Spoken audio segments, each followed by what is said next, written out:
तनासानियां चाहें और आबरू भी, वो कौम आज डूबेगी गर कल न डूबी। एक बादशाह ने अपने शहजादे को सुबह सालार बनाया और जब वहां से पहुंच गए तो बेटा अल्लाह ने इज्जत में और राहत में बैर रखा है। इज्जत और राहत में दुश्मनी है।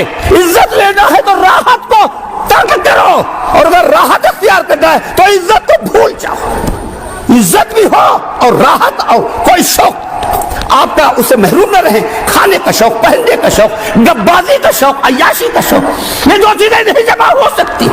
तनासानियां चाहें और आबरू भी, वो कौम आज डूबेगी गर कल न डूबी।